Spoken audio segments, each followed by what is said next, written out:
자, 오늘 김희석 박사님 나오셨어요. 오늘 왜 그렇게 오세요? 아니 뭐 저기 자주 불러주셔갖고 기분이 좋아가지고. 휴가는 다녀왔어요? 예, 다녀왔어요. 어디로 갔다 왔어요? 멀리는 못 가고 저기 그 어디냐 꼬치 해수욕장. 그 안면도. 예, 안면도. 안면도. 예, 거기. 예. 안면도하고 원래 섬이었대요. 아, 원래 섬이 아니었대. 아 그래요? 네. 예, 저는 그 안면도 넘어가는 거에 이런 전화가. 괜찮습니다. 천천히 아이고. 받으세요. 천천히 받으세요. 예, 최 박사님 나중에 연락 이런 드리겠습니다. 일도 또. 예, 죄송합니다. 예. 근데 아주 핸드폰 좋은 거 쓰십니다. 예? 아이 저도 안 쓰는. 아이 무슨 또 왜 그러십니까? 그 원래 섬이 아니었는데요. 예. 약간 이렇게 붙어 있던 걸 제가 듣기로는 고려시대 때 이걸 공사를 해가지고 섬을 만들었다는 겁니다. 예. 배들이 안쪽으로 다니게. 예, 예. 배들이 밖으로 다니면서 하도 좌초되고 뭐 해가지고 예. 그래서 그 고려 때 뚫어서 그 섬이 됐대요.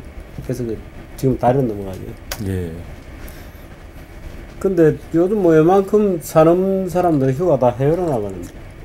아이 저는 뭐 아니 뭐 해외 나가는 것도 좋지만 그것도 뭐 또 국내도 좋지 않습니까? 우리 좋은 데 많은데. 꼬치 해수욕장 좋죠. 예. 근데 꼬치 그 해수욕장 가는 길에 예. 동네마다 이렇게 조그만 해수욕장들이 있어요.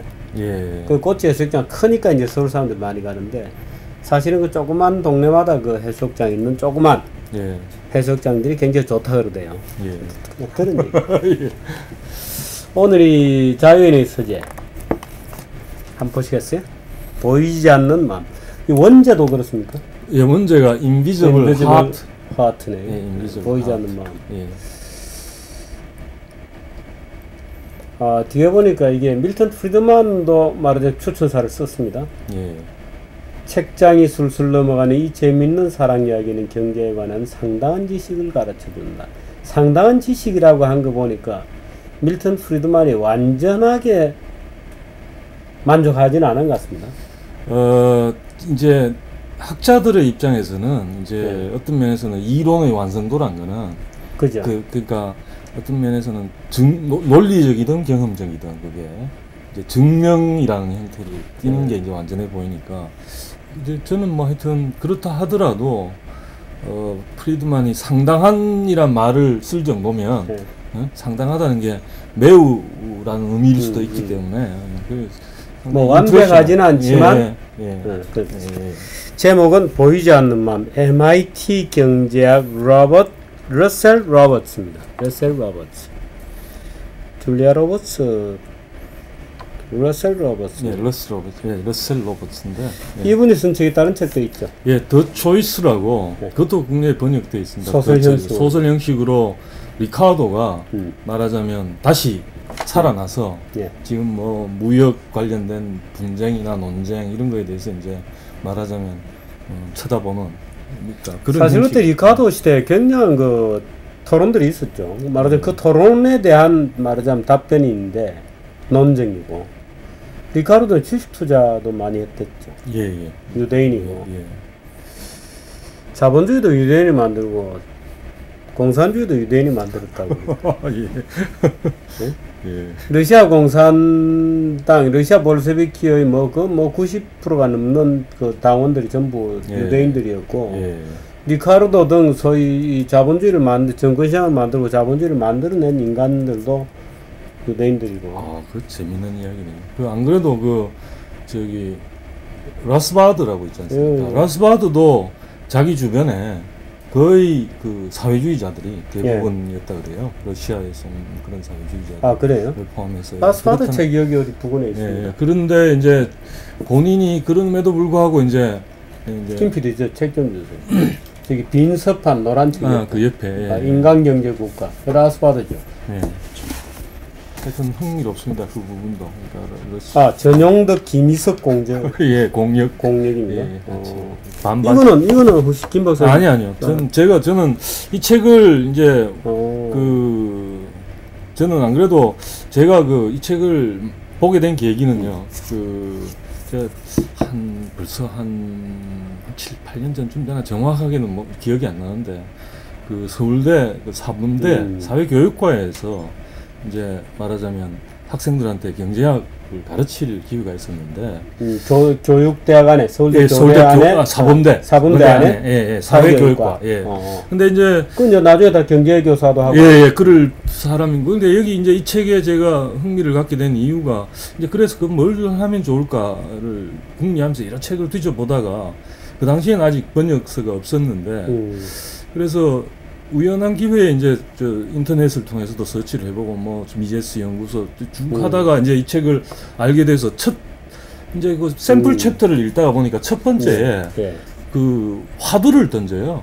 어떤 식 화두냐면 자 이제 이 경제학을 가르치는 친구가 자 지금 보자 말이지 학생들한테 칠판에다가 지금 그 석유 매장량이 현재 1970년 당시인데 이게 이제 5,310억 배럴이다 지금. 근데 매년 165억 배럴씩 지금 쓰고 있다. 그러면 이거 몇 년 지나면 이거 다 소진되냐 이렇게 질문을 던져요. 주인공 남자가 아니면 여자가? 남자 주인공. 샘 고든이라는 경제학 가르친 친구. 소설입니다 이게. 소설은 두 남녀가 연애를 하죠. 결국은 서로 다르지만 대화를 해가면서 이제 아끼는 상태. 원래 남자는 말하자면 시장 경제에 대해서 아는 분이고 여자는 영문학 가르치는 말하자면 좌빨이 말하자면 그 이제 이 두 사람이 만나서 서로 대화를 하고 말하자면 여자도 깨닫게 된다 이런 거. 그렇죠. 약간 그런 거고 그 와중에 이제 책의 그래서 그걸 봤더니 어떤 식이냐면 그럼 언제 끝나는 게 애들 뭐 계산하라 이러니까 뭐 계산기 열심히 두드리는데 한 해만 경제학 가르치는데 무슨 그런 산수 시간도 아니고 그런 걸 하냐 줄이기는 같다 안 해요. 그래갖고 눈치챈 거죠. 눈치를 챈 거죠 벌써 똑똑해서. 그러니까 이제 그런 식으로 걔한테 어떤 식으로 그걸 우화를 던져주냐면 피스타치오 땅콩처럼 이제 맥주 안주로 쓰는 그게 있는데 네 생일 선물로 제가 좋아하는 겁니다. 생일 선물로 그걸 널 그 피스타치오를 이 방 가득히 있는 걸 너 마음대로 먹게 해주겠다. 친구가 와서 근데 단 껍질을 따로 분리해서 밖으로 내보내지는 못하고 그 안에 그냥 둬야 된다. 그랬을 때 네가 끝까지 그 피스타치오 그 방에서 그 피스타치오를 찾을 것 같냐 아니냐 이렇게 물으니까 나중에 이제 생각을 해보고 난 다음에 이거 안 깐 거 알맹이가 있는 거 찾으려면 시간이 지나면서 너무 힘들어질 테니까 어느 순간에 안 할지 모르겠다 이렇게 되는 거예요 애들이.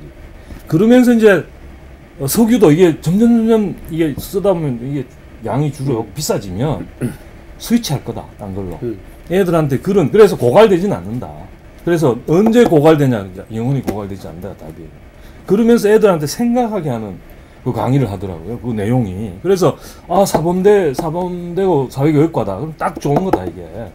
그래서 교재로 채택을 해서 학생들한테 이제 그 숫자가 너무 많아갖고 발표를 시키고 제가 이제 중간중간 코멘트를 해주고 챕터로 발표를 시키고 조를 짜가지고 미리 읽고 와서 발표를 시키고 제가 중간에 코멘트를 이제 말하자면 그 방향을 잡아주는 거죠. 중간중간 지금 그랬더니 나중에는 재미있는 교과 방식이에요. 그래서 숫자가 많아서 그것밖에 뭐 적당한 방법이 없었습니다. 그래서 그렇게 하고 난 다음에 이게 프리젠터 하는 방법도 나중에 되니까 굉장히 그 수준도 높아지고 그것도 경쟁이 되니까 그런지 그리고 학생들이 읽으면 스스로 깨닫는 거예요. 그러니까 그 사범대 그 친구들 간에 많은 친구는 사실은 또 묘하게 그 분위기가 사실은 뭐랄까 그 자유시장의 옹호적인 분위기는 아닌데 거기가 그럼에도 불구하고 그래서 그렇게 굉장히 놀랐습니다. 원래 사범대 또 뭐 사회학과 이런 데가 주로 그 반시장적인 그러니까 여기 분위기 자체가 그렇습니다. 여기 책에도 나온 데다마는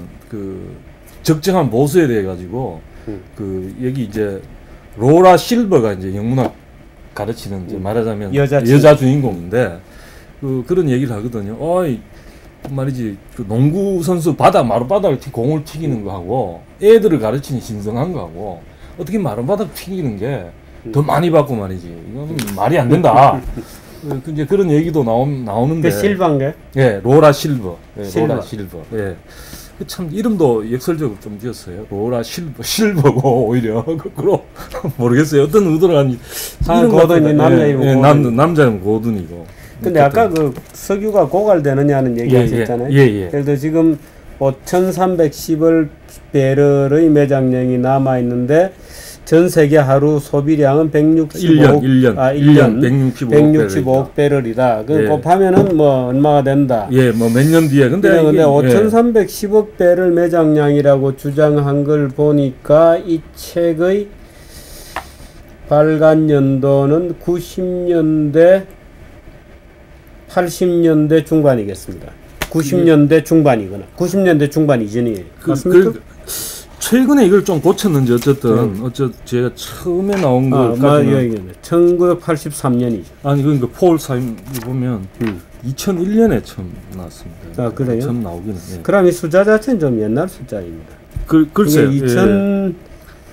2001년 정도 되면 이게 그러니까 1조 배럴 정도. 그 맞습니다. 지금 바로 그 이야기가 그렇게 해놓고 난 다음에 학생들한테 뭐라 하냐면 나오네. 바로 나오네. 그러니까 한 30년 지난 다음에 봐라 30년 지난 다음에 1조 배럴로 늘었고 소비도 늘면 소비도 1년에 260억으로 늘었다.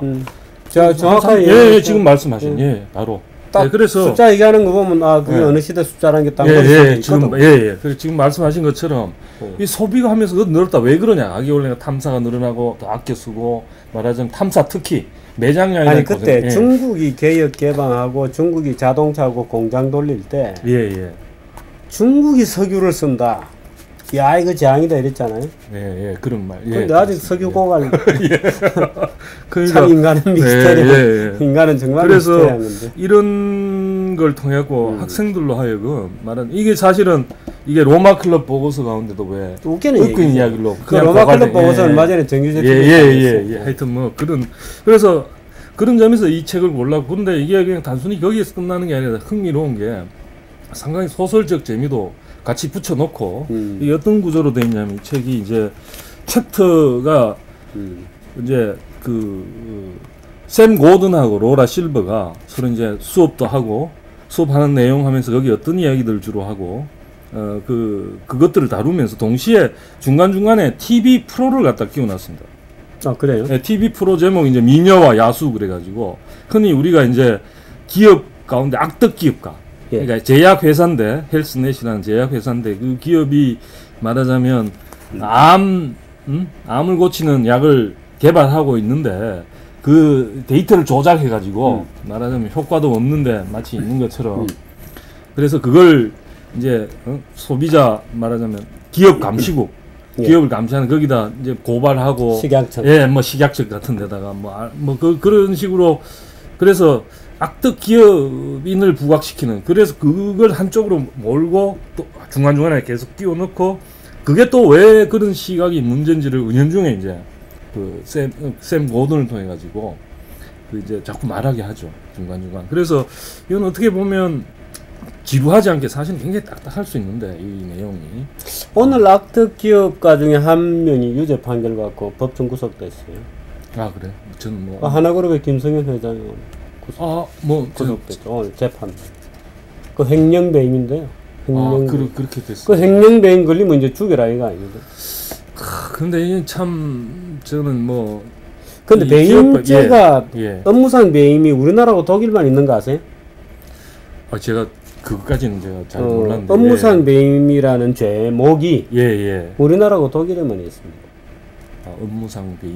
그러니까 업무상 배임이라는 것이 판단하기가 굉장히 어려워요. 우리가 생각하기에는 배임, 횡령 그럼 회사 창고, 회사 캐비넷에서 돈을 열고 빼갔다, 누가 그냥 슬쩍 들고 나갔다, 아주 고의적으로 무슨 회사에 손해를 끼치고 뭘 했다 이렇게 되는데 실제로 경영 현장에서의 복잡다단한 행위 중에서 어떤 것을 딱 끄집어내서 이 나쁜 짓이라고 규정하면 굉장히 나쁜 것처럼 보이는데 실제로 그 안에 들어가서 가만히 보면 이 헷갈림 굉장히 많아요. 말하자면 경영 판단의 자유인지 그래서 그걸 사실 이게 이제 형량의 문제죠. 오늘 법정 구속이 되었습니다만. 그래서 이 미녀와 야수에 나오는 그 악덕 제약회사는 어떻게 됐나요? 그러니까 지금 이제 여기에서는 이제 악덕 기업가가 말하자면 내부 고발자를 치려고 말하자면 차로 죽이려고 시도를 하는 거기까지가 있습니다. 그 내용이 거기까지만 이제 가는 걸로 끝나 있는데 그 다음 거는 이제 그 이후에 더 이어지 이제 더 이제 여기서는 상상을 해봐라 이런 그렇게 되어 있는데 이제 말하자면 미녀는 기업 감시국에 이제 말하자면 여자 변호사가 미녀고 야수는 비스트는 그 제약회사 그 말하자면 사장 찰스 크라우스라는 그 친구를 야수로 이제 비유해서 이제 이걸 만들. 그러면서 이제 그런 시각, 일반적 시각, 로라도 갖고 있는 그 시각을 중간중간에 왜 그런 것들이 말하자면 문제가 있는지 그런 식으로 보는 것들이 그런 내용들. 지금 이게 차트가 쭉 있는데 사실 제가 이 책을 재밌게 읽었었어요. 근데 제가 소설 취향이 아니어서. 근데 지금 읽은 지가 좀 오래되고 해가지고 기억도 잘 안 나오고 그런데 지금 챕터별로 쭉 되어 있습니다. 그래서 지금 챕터별로 경제학의 어떤 개념들을 다루고 그렇죠. 있나요? 그렇죠. 그래서 이게 이제 예컨대 아까 이제 그 제일 처음에 피스타치오의 우화라고 이거는 붙이는 그거는 이제 석유 고갈이라는 가격 기구가 왜 이제 인간의 행동을 어떤 식으로 조정해서 우리가 뭐 고갈된 크던데 그런 문제들을 어떻게 조정하는 기구인가 이걸 보여주는 게 이제 그런 거고. 중국 사람이 회맛을 보면 지구상의 물고기가 살아남지 않을 것이다. 동의하세요? 아니요, 그렇지 않죠. 이게 여기 한번 보시면 맞죠? 김 PD 퀴즈. 막 더 열심히 양식을 하겠죠. 그렇지, 바로 그거죠. 아마 중국 사람들이 회를 본격적으로 먹기 시작했다. 그럼 우리나라 남해안, 서해안의 어민들은 떼돈을 벌 겁니다. 어마어마하게 돈을 벌 거예요. 부자가 될 겁니다.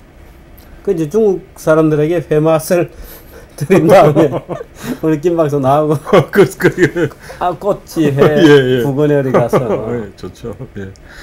그래서 3편 위험과 기쁨. 위험과 기쁨 이것도 이제 사실은 이게 이제 안전벨트하고 이제 헬멧 의무화 시키는 걸 가지고 누구 책임이냐? 로라 같은 경우에는 강제로라도 안전벨트 매게 하고 그 에어백 장착시키고 그러니까 그 이제 요는 뭐냐면 저기 샘 고던이 그런 얘기를 합니다. 뭐냐면 그게 다 위험을 줄이는 것, 도대체 안전건 뭐 싫어할 사람이냐. 그러나 그걸 하기 위해서는 비용이 든다. 그리고 그 비용에 대한 평가는 사람마다 다 다르다. 그래서 그걸 가지고 강제한다는 것 자체가 말하자면 나는 잘 알고, 그럴 때 그런 식의 얘기를 한다, 로라가. 그러면 그 사람들이 몰라서 그럴 수도 있는 거 아니냐. 그랬을 때, 아니다. 그게 이제 말하자면 애들의 경우에는 어느 정도 부모라든가 좀 생각해 볼 거리가 있지만 심지어 자기 아버지는 인생이란 게 무조건 안전하려면 집 밖을 나서지 말고 말하자면 차도 움직이지 않는 차를 만드는 게 좋지. 지금 미국은 헬멧이 의무화되어 있나요? 미국 그까지는 지금 오토바이 같은 거 안전벨트 우리나라는 의무화되어 있거든요. 그리고 안전벨트 매는 것도 의무화되어 있죠. 근데 미국은 안전벨트는 의무화되어 있고 아마 헬멧은 논란이 있는 중인 것 같아요.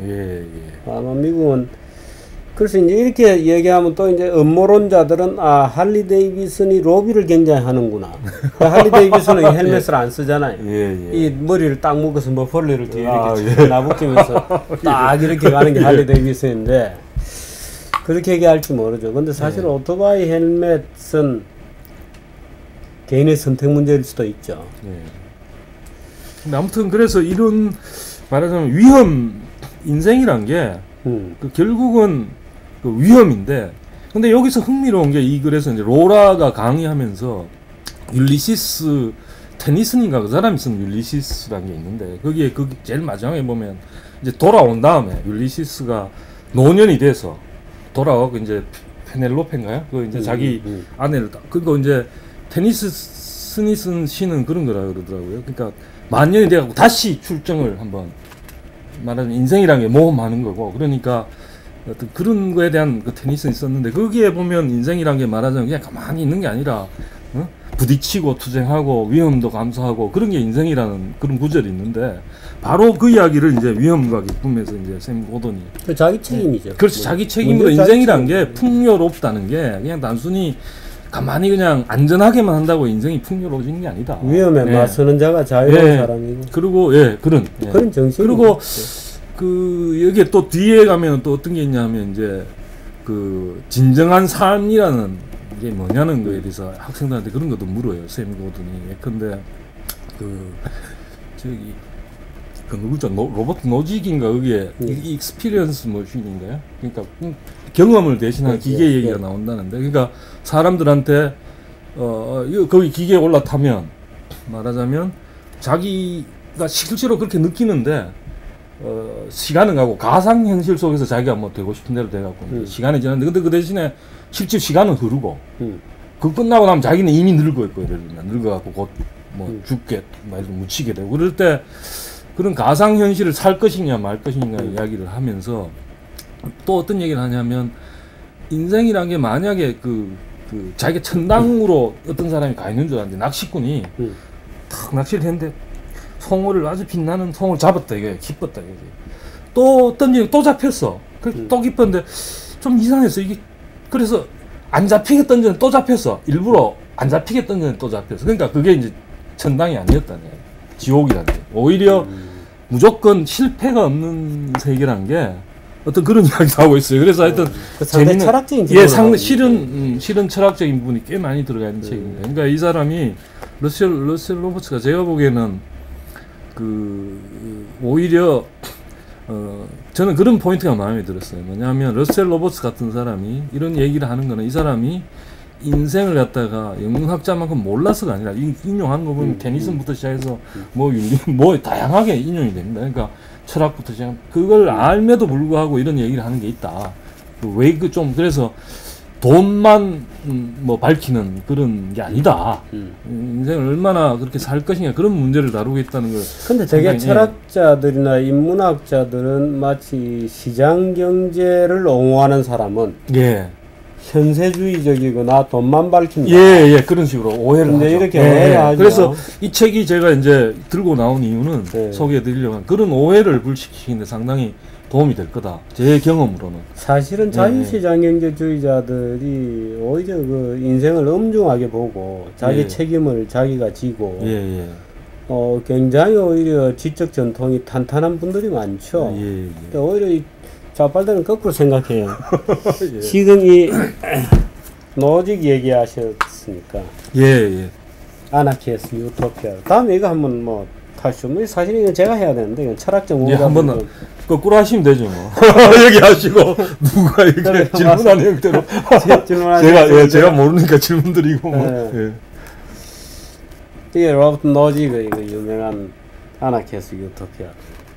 굉장히 좀 사실은 이 독서 경력이 조금 있어야 읽을 수 있는 책입니다. 저인데 누군가가 메일을 보내면서 아나키에스 유토피아를 굉장히 재밌게 읽었다고 누가 저게 메일을 보냈어요. 그 재밌게 읽는 책이 아닌데 하는 느낌이 좀 들기도 했습니다만 이 책 정도를 재밌게 읽는 정도 같으면은 굉장히 그 숙련된 독서자다 이렇게 볼 수 있죠. 이 로버트 노직이 이 책을 쓴 것은 소위 존 롤즈의 정의론. 그 정의란 무엇인가 누구죠? 샌델의 스승인 존 롤즈가 쓴 A Theory of the Justice.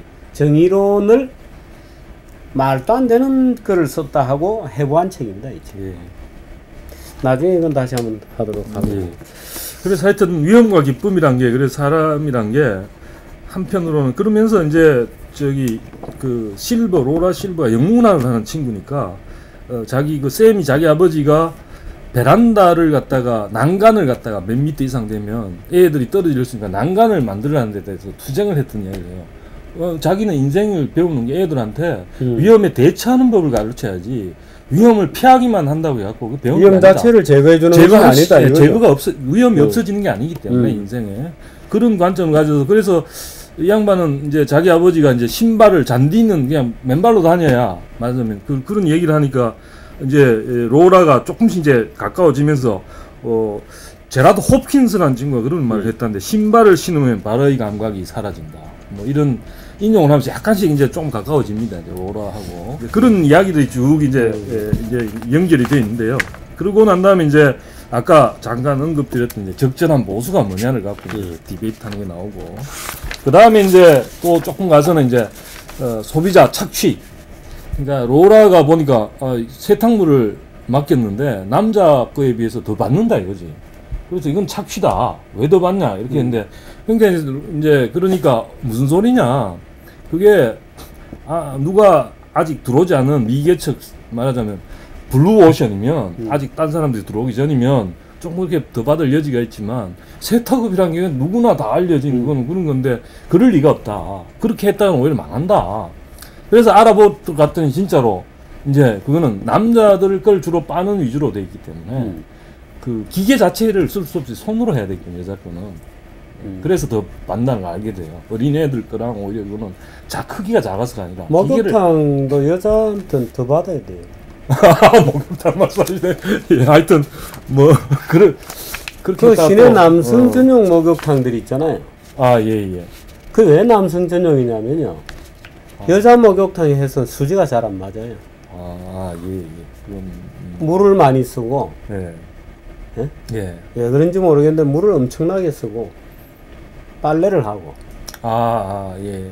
또 이 남자들은 뭐 저도 그렇고 아마 우리 김 박사님도 되게 이제 하고 나서 이제 세수 뭐 몸을 닦을 때 한 장이면 되게 끝나죠. 예. 간단하게 뭐 아니면 뭐 많이 쓴 사람 2장 쓰는 사람도 전 뭐 보긴 봤습니다. 한 장이면 끝인데 수건도 여자들은 몇 장 필요해요. 예. 그러니까 똑같은, 예를 들어서 면적에 똑같은 불을 떼서 물을 끓여서 유지를 하면 여자들이 더 많이 비용이 더 높죠. 예. 근데 그건 굉장히 이유가 있는 거죠. 예. 다 이유가 있으면 세상에 이유 없는 건 없죠. 그러니까 지금 말씀하신 것처럼 그런 식의, 그러니까 더군다나 이제 여기서 이제 흥미로운 거는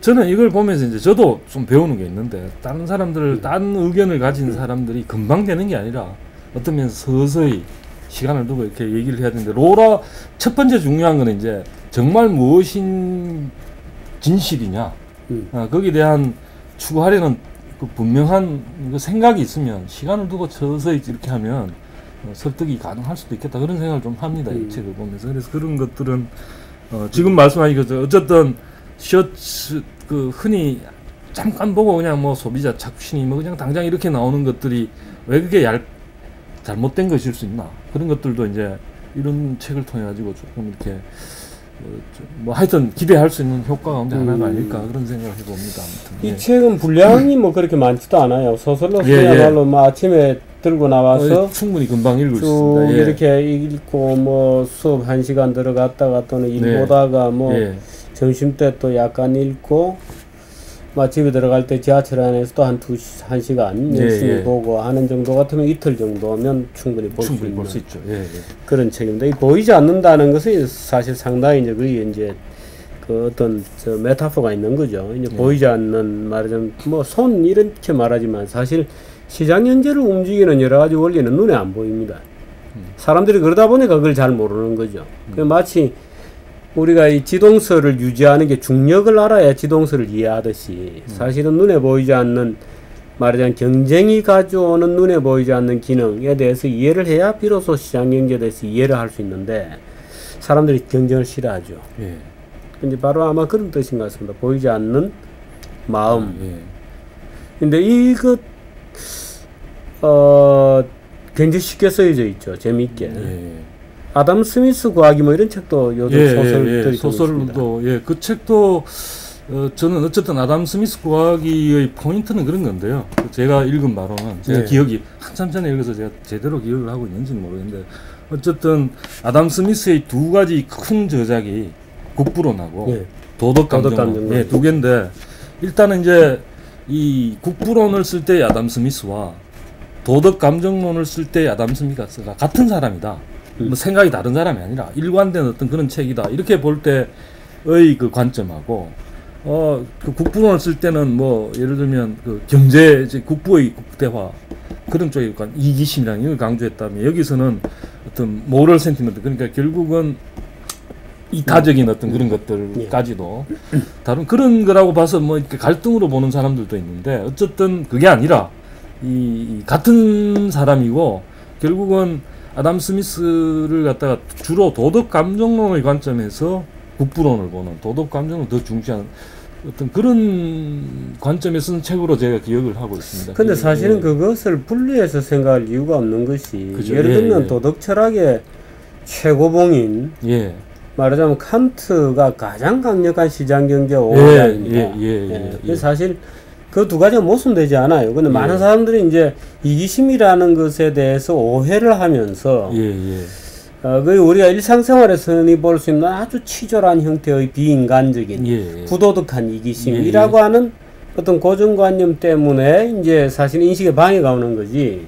사실 그 이기심이라는 게 우리 주변에서 보는 뭐 아주 부도덕한 어떤 다른 사람의 손실을 나 이기로 만드는 이런 것을 뜻하는 건 아니거든요. 근데 이제 우리가 어떤 사람들이 이제 자꾸 그걸 마치 혼동함으로써 이 시장 경제는 도덕과 아무런 관계가 없거나 또는 오히려 적대적이다 이렇게 생각하는데 사실은 이 시장 경제의 가장 강력한 옹호자였던 칸트가 가장 강력한 또 도덕 목적론 말하자면 목적의 왕국이라고 부르는 가장 강력한 도덕 철학의 수요자였다는 것도 우리가 사실 같이 볼 필요가 있죠. 그렇게 본다면 사실은 뭐 아담 스미스가 도덕 감정론과 국부론을 쓴 것을 우리가 같이 병용 같이 놓고 보면서도 충분히 그 모순이 없습니다. 근데 이제 사람들이 아담 스미스도 도덕을 강조한 사람인데 국부론을 가지고 그냥 이타심이라고 이기심이라고 보면 안 된다고 이제 잘 모르는 사람들이 억지 해석을 하는 것이죠.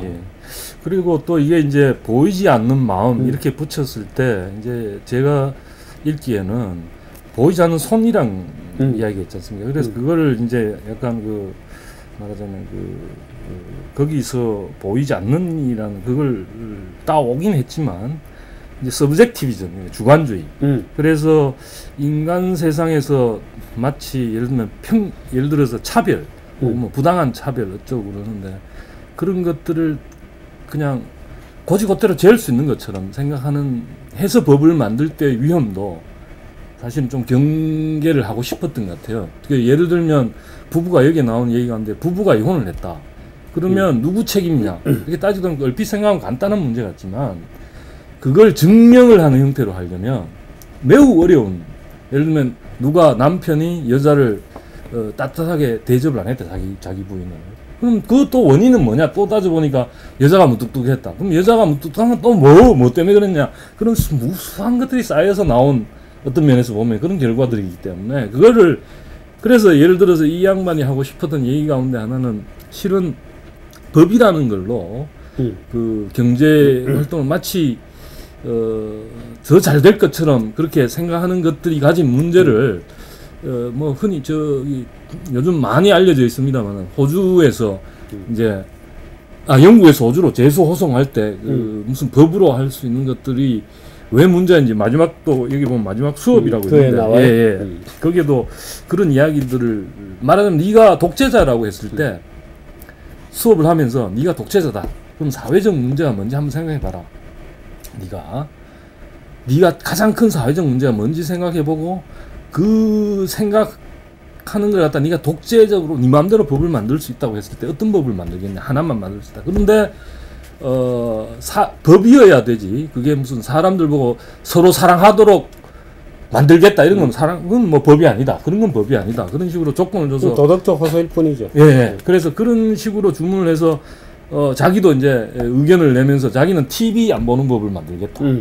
TV라는 게 책도 뭐 안 읽게 하고 그렇지만 나는 그 법을 만들지는 않겠다 그래요. 제일 마지막에. 왜냐하면 바로 이거. 그러니까 사람이 내가 TV 안 보는 법을 만들었다고 해가지고 그 TV를 보게 되는 그 복잡한 원인들 그걸 모르면서 그 TV 안 보게 했다가 원인이 사라지는 게 아니라는 거죠.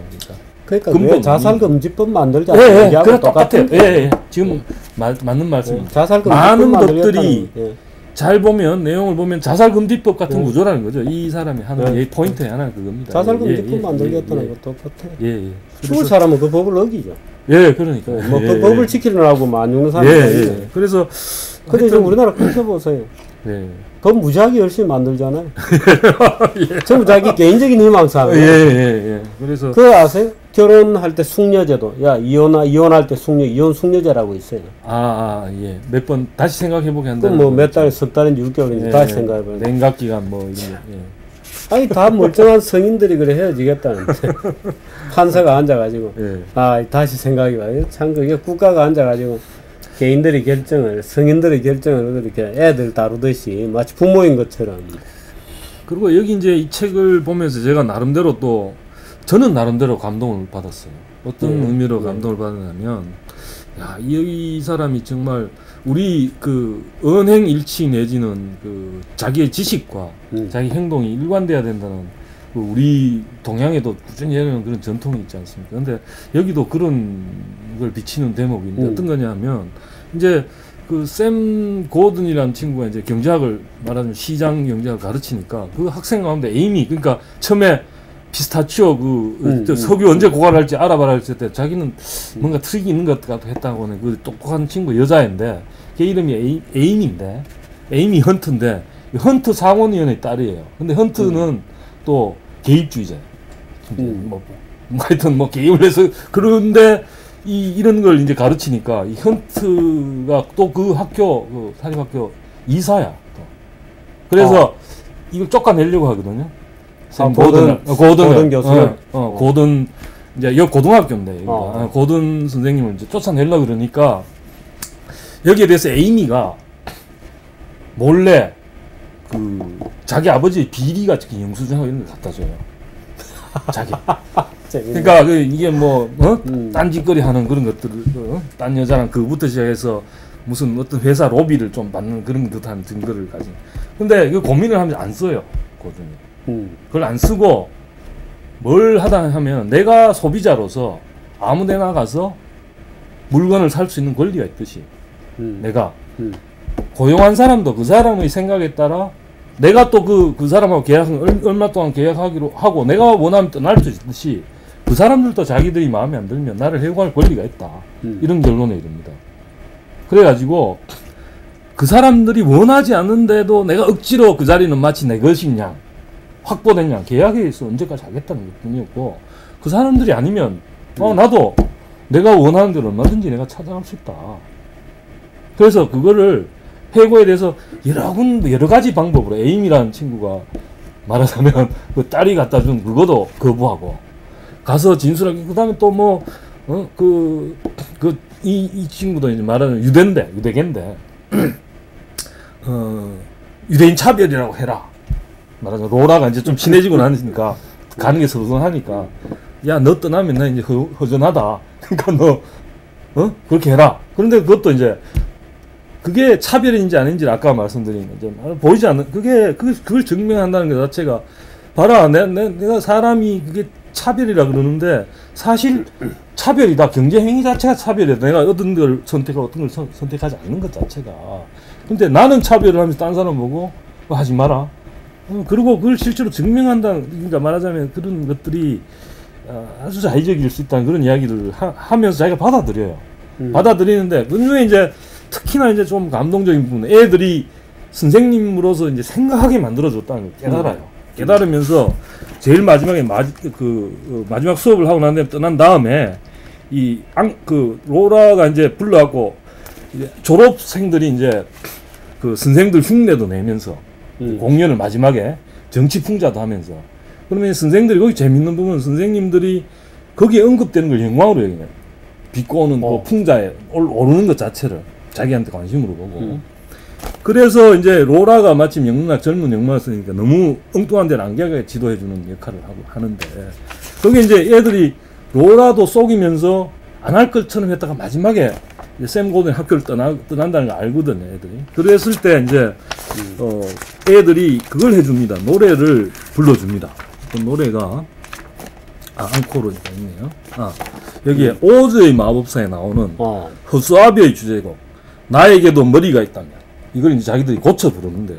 고쳐 부르는 내용이 뭐냐면 옛날에 한 선생님이 살았어요. 경제학자 같기도 하고 설교자 같기도 했죠. 그의 수업은 긴장의 연속이었지만 그가 떠난다니 우리는 슬퍼요. 그리고 우리는 양쪽 두뇌로 슬퍼하고 있어요. 그건 무슨 말이죠? 감정의 뇌, 이성의 뇌. 양쪽 뇌로. 그러니까 예, 양쪽 뇌로. 그러니까 이 생각할 줄 아는, 그러니까 감정으로만. 어떤 이는 그를 아틸라, 훈족 왕인데 잔인한 동양의 폭군으로 여기는 아틸라에 비유하지만 그들의 주장은 조금 더 사실이 아니에요. 그가 파스타를 좋아하지만 그렇다고 무솔리니 같은 교사는 아니에요. 그의 견해는 과격하지 않으니까요. 그 다음에 그는 우리를 생각하게 만들고 싶어 했어요. 그는 학교가 해야 할 일을 알고 있었어요. 그런데 학교는 그를 낭떠러지로 몰아세우고 문 밖으로 걷어차 버리네요. 샘 고든의 경제학의 마이클 조단, 이 사진은 정신이 나갔어요. 우리가 그를 얼마나 사랑한다면. 그 다음에 어떻게 됐어요? 그 쫓겨났죠. 쫓겨났는데 근데 이제 그게 이제 이런 일이 있으니까 교장이 그 마이크를 뺏고 뭐 그랬는데 이제 그 마이크를 뺏고 그 찍던 것도 뺏고 뭐 그러면서 끝나는데 나중에 이제 로라가 울고 있는 장 그걸 보면서 이 쌤은 이제 그걸 보고는 이제 더 이상 못 입고 졸업식도 아니고 딴 데로 가버리거든요. 그러니까 그 울고 있는 걸 보고 이제 이 여자가 나를 정말 좋아하는 걸 나를 알고 이제 다시 만나러 오죠. 그걸로 이제 재회를 하는 걸로 이제 그 직장은 어떻게 됐어요? 임시직을 이제 지금 어플라이 해놓고 있는 상태로. 이 안에서? 예, 이 안에서. 이제 임시직 자기 이제 또 임시직 해갖고 하면 되는 거고. 이제 그래서 그걸 보면서 이제 아까 이제 은행 일치 내지는 지행 일치라는 걸 은연중에 또 이걸 보이고 있어요. 러셀 로버츠가 이런 작업을 좀 많이 했나요? 그 저는 이제 더 초이스도 그렇고 그 다음에 아까 그 Fear the Boom and Bust, 그러니까 경기 변동의 사이클, 붐과 버스트를 두려워하라. 그걸 만든 가사도 그렇고 그 사람이 굉장히 아담 스미스하고 하이에크가 나오는 건가요? 아니요, 케인즈하고 하이에크 듀얼로. 그러니까 케인즈하고 하이에크가 나와서 서로 이제 랩으로 서로 주고받는 거죠. 서로 그러니까 그 우리 경기제 TV에서 한번 하지 않았어요? 링크 해놓은 적이 있었죠. 네, 그 1, 2까지 나왔는데 이게 그 거시경제학 교과서로도 많이 쓰고 우리가 그때 본 게 1위였던가요? 1위였죠. 둘 다 맞나? 네, 둘 다 올려놨어요. 둘 다 올려놨나요? 우리 오늘 러셀 그러니까 랩 배틀 하는 형식으로 해가지고 케인즈와 하이에크를 이렇게 재밌게 했던 곡의 가사를 이 러셀 로버츠가 만든 거죠. 그렇군요. 그러니까 그 보니까 제가 보기에 굉장히 그 인문학적 소양이 풍부하고 경제, 그리고 여기 중간중간에 보면 미제스에 대한 이해가 굉장히 분명히 깊이 있게 읽었다는 흔적들이 나타나요. 글을 보면. 그래서 저는 그래서 어떤 이야기를 하냐면 경제학이 돈에 관한 게 아니다. 그러니까 그래서 그런 걸 분명하고 보이지 않는 마음입니다. 인간이란 게, 그 다음에 사회상 삶이란 게 분투하고 노력하고 뭔가 해보려고 하고 실패가, 하이에크가 그런 얘기를 하거든요. 만약에 자유란 게 실패를 해서는 절대로 안 된다는 전제 조건이 붙어있는 자유라면 실수나 실패를 사후적으로, 그럼 자유가 의미가 없다. 그게 궁극적으로. 그러니까 그렇게 그게 이제 소위 피스밀 개혁이다 또는 소위 이 트라이얼 앤 에러 방식으로 의사결정이 이루어지는 것이다 또는 칼 포프가 얘기했던 인생은 문제 해결의 연속이다. 네, 프로블럼 솔. 하는 그런 이제 어떤 철학이죠, 뭐. 그죠? 결국 이제 철학의 문제로 삶. 그래서 그런 의미에서 이제 어떻게 보면 정부가 여러 가지 규제를 하는 게 뭐 실제로 여기서 주장하는 것 중에 하나는 만약에 퍼펙트 월드를 꿈꾸는 기계처럼 만들어낼 실수가 실패가 없고 그렇게 한다 하더라도 의미가 없다는 이야기를 하는 셈이죠. 어떻게 보면 실제로 그렇게 이루어진다, 실제 이루지도 못하지만. 근데 이 제목들이 정말 이 문학적이에요. 그러니까 뭐 율리시스, 살아남은 자의 슬픔, 오해와 편견, 야수사냥, 진정한 삶, 말없는 숫자들, 스스로 돕는 자, 예상하지 못한 일, 순응과 역행, 마지막 수업, 만남과 이별, 앙코르 이렇게 되어 있습니다. 제외. 참 문학적이네. 저는 그래서 특히나 그 문학적인 소질을 가지고 경제학을 혐오하는 분이 혹시 있다면, 경제학은 돈에 대한 거지, 그거 참 고상한 사람이 할 게 못 된다고 혹시 생각하는 분이 있다면 이 책을 차분히 한번 음미해 보시길 권하고 싶습니다. 네. 예. 오늘은 MIT 경제학이라고. 근데 이거는 이제 상술인 것 같아요. MIT 프레스, 유니버스 프레스에서 이제 찍었다는 거지 MIT 경제학하고 전혀 오히려 이거는 한국에서 찍었던 거예요. 한국에서 그렇게 붙였죠. 네. 자, The Invisible Heart, 보이지 않는 마음, 러셀 로버츠 의 책을 오늘 우리 김석 박사께서 정말 재밌게 설명을 해주셨습니다. 한번 여러분들도 사서, 사실 이 책이 이 소설 형태의 글을 좋아하는 분들은 아주 매료되는 글입니다.